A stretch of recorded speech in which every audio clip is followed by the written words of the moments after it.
નમસ્કાર, આપ જોઈ રહ્યા છો નિર્ભય ન્યૂઝ અને હું છું આપની સાથે રિદ્ધિ। વેધર અપડેટમાં આજે વાત કરીએ કે આજે ઘણા બધા જિલ્લાની અંદર ભારે વરસાદની આગાહી કરવામાં આવી છે અને હવે સિસ્ટમ પણ સક્રિય થઈ ગઈ છે અરબ સાગરની અંદર અને એમની સાથે ખંભાતનો અખાત છે ત્યાં પણ હવે સિસ્ટમ સક્રિય થઈ ગઈ છે, જેમના થકી દક્ષિણ ગુજરાતની અંદર ભારે વરસાદની આગાહી કરવામાં આવી છે।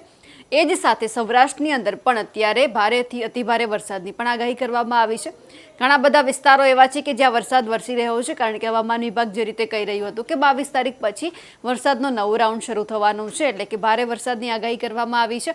આ સાથે જ બંગાળની ખાડીની અંદર અરબ સાગરની અંદર પણ સિસ્ટમ સક્રિય થવાની છે, જે ઘણા સમય પહેલાં આપણે નિષ્ક્રિય બનતા જોઈ હતી, હવે ફરી એક વખત સક્રિય થવાની છે અને ગુજરાતની અંદર ફરી એક વખત ભારે વરસાદ લાવવાની છે। ગુજરાતની સ્થિતિ આજની જોઈ લઈએ। અત્યારે આપણને વરસાદ દેખાઈ રહ્યો છે, પરંતુ ફક્ત દક્ષિણ ગુજરાતના જે વિસ્તારો છે, જે તમામ જિલ્લાઓ છે ત્યાં વરસાદ દેખાઈ રહ્યો છે અને એમની સાથે આપણે અત્યારે મધ્ય ગુજરાતની અંદર પણ ખાસો એવો વરસાદ દેખાઈ રહ્યો છે। ભારે વરસાદની આગાહી કરવામાં આવી છે મુજબ વરસાદ વરસી રહ્યો છે અને એ નક્કી નથી કે બધા જ જિલ્લાઓની અંદર ભારે વરસાદ વરસી શકે, પરંતુ છૂટાછવાયા વિસ્તારોમાં ભારે વરસાદની સંભાવના વ્યક્ત કરવામાં આવી છે। ગુજરાતની આજની આ સ્થિતિ છે, આપણને વરસાદ દેખાઈ રહ્યો છે મધ્ય ગુજરાતની અંદર, પછી મહેસાણા અમદાવાદની આજુબાજુના વિસ્તારોમાં પણ ભારે વરસાદની સંભાવના વ્યક્ત કરવામાં આવી છે। દિવસ દરમિયાન વરસાદની શું સ્થિતિ રહેવાની છે તે પણ આપણે પહેલાં જોઈ લઈએ।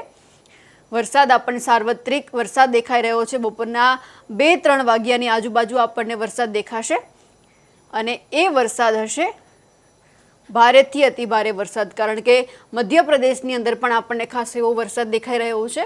એમના થકી ગુજરાતના મધ્ય ગુજરાતની અંદર પણ વરસાદ આવવાનો છે। અમદાવાદની આપણે સ્થિતિ જોઈ લઈએ। અમદાવાદની અંદર આપણને ભારે વરસાદ દેખાઈ રહ્યો છે। સૌરાષ્ટ્રના ઘણા બધા વિસ્તારો છે ત્યાં પણ આપણને ભારે વરસાદ દેખાઈ રહ્યો છે। આ બાજુ સુરત, વલસાડ, નવસારી, વડોદરા, દાહોદ, આ વિસ્તારોમાં પણ ભારે વરસાદની આગાહી વ્યક્ત કરવામાં આવી છે।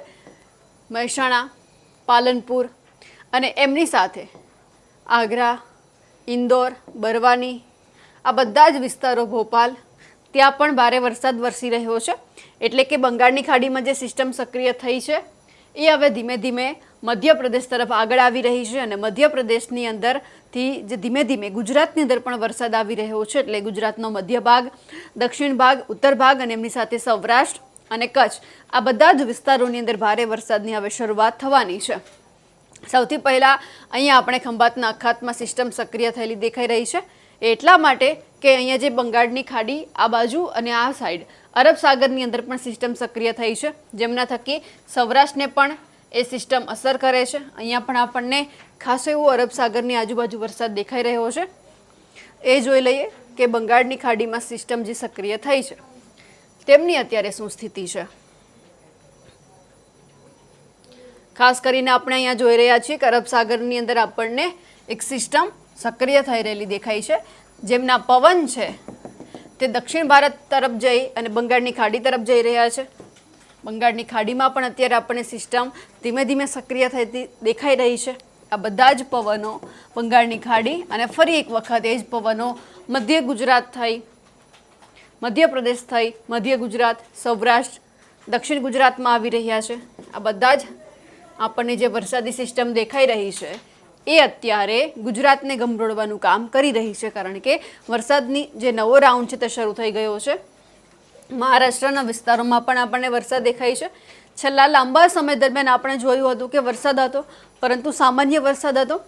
આખા દેશની અંદર કોઈ જ વિસ્તારમાં વરસાદ એટલો બધો નહોતો પડતો કે જેમને રેડ એલર્ટ આપવાની જાહેરાત કરવામાં આવી હોય।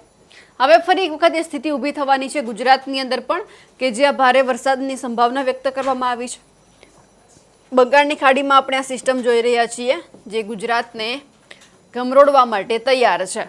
બંગાળની ખાડીની એ સિસ્ટમ હવે ધીમે ધીમે આગળ આવશે અને એની જ અસર છે તે ગુજરાતમાં જોવા મળવાની છે। ખાસ કરીને અત્યારે અરબ સાગરની અંદર તો સિસ્ટમ સક્રિય થઈ ગઈ છે, એ હવે ગુજરાતના દક્ષિણ ભાગને અને એમની સાથે સૌરાષ્ટ્રને પણ અસર કરી રહી છે। હવે જોઈ લઈએ કે આજે હવામાન વિભાગે કયા એવા જિલ્લા છે કે જ્યાં વરસાદની આગાહી કરવામાં આવી છે, એમની સાથે ભારેથી અતિભારે વરસાદની સંભાવના કયા એવા જિલ્લા છે જ્યાં વ્યક્ત કરવામાં આવી છે। કારણ કે લાંબા સમય દરમિયાન આપણે જોયું હતું કે ખાસ એવો વરસાદ ગુજરાતમાં નહોતો પડતો, ફરી એક વખત આપણને આગાહી કરવામાં આવી છે મુજબ ભારે વરસાદ વરસી રહ્યો છે। થોડા જ દિવસોની અંદર અત્યંત ભારે વરસાદની પણ આગાહી કરવામાં આવશે. આજની સ્થિતિ આપણે જોઈ લઈએ ગુજરાતની કે આજના દિવસ દરમિયાન કયા જિલ્લામાં ભારે વરસાદની આગાહી કરવામાં આવી છે. દાહોદ,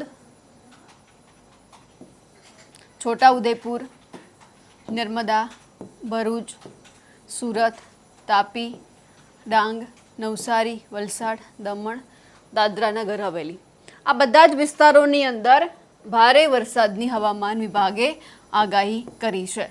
ગુજરાતની અંદર ફરી એક વખત ભારે વરસાદની આગાહી હવે કરવામાં આવી છે. એ મુજબ હવે 2 થી 3 દિવસ દરમિયાન અત્યંત ભારે વરસાદની પણ આગાહી કરવામાં આવશે, કારણ કે અરબ સાગરની અંદર સિસ્ટમ છે તે ધીમે ધીમે સક્રિય થઈ રહી છે, જેમનું પરિણામ ગુજરાતમાં આવી રહ્યું છે. બાકીના બધા વિસ્તારોમાં વરસાદ પડી રહ્યો છે, પરંતુ હળવોથી મધ્યમ વરસાદ જ પડી રહ્યો છે. હળવાથી મધ્યમ વરસાદની પણ આપણે વાત કરી લઈએ. ગુજરાતની અંદર હળવાથી મધ્યમ વરસાદની કઈ વિસ્તારમાં આપણને અસર જોવા મળવાની છે. ખાસ કરીને બનાસકાંઠા, પાટણ, મહેસાણા, સાબરકાંઠા બધા જ વિસ્તારોની અંદર હવામાન વિભાગની આગાહી મુજબ હળવોથી મધ્યમ વરસાદ પડી રહ્યો છે. અમુક જેવા વિસ્તાર એટલે કે મધ્ય ગુજરાતના 1-2 જિલ્લા અને એમની સાથે દક્ષિણ ગુજરાતના વિસ્તારોની અંદર હવામાન વિભાગની આગાહી અનુસાર ભારે વરસાદ વરસી રહ્યો છે. કચ્છ, મોરબી, સુરેન્દ્રનગર, રાજકોટ, જામનગર, દેવભૂમિ દ્વારકા, પોરબંદર, જુનાગઢ, અમરેલી, ભાવનગર, બોટાદ, ગીર સોમનાથ, આ બધા જ વિસ્તારોની અંદર હળવાથી મધ્યમ વરસાદની આગાહી મુજબ વરસાદ પડી રહ્યો છે.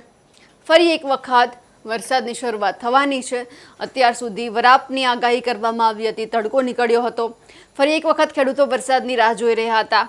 એ હવે વરસાદની શરૂઆત આજથી શરૂ થઈ ગઈ છે, એટલે કે ભારે વરસાદની ચેતવણી આપવામાં આવી હતી, એ હવે વરસાદ વરસી રહ્યો છે. અમારા અહેવાલ વિશે આપનું શું કહેવું છે અને આપના વિસ્તારમાં અત્યારે કેવો વરસાદ પડી રહ્યો છે એ અમને કમેન્ટ કરીને ચોક્કસથી જણાવજો.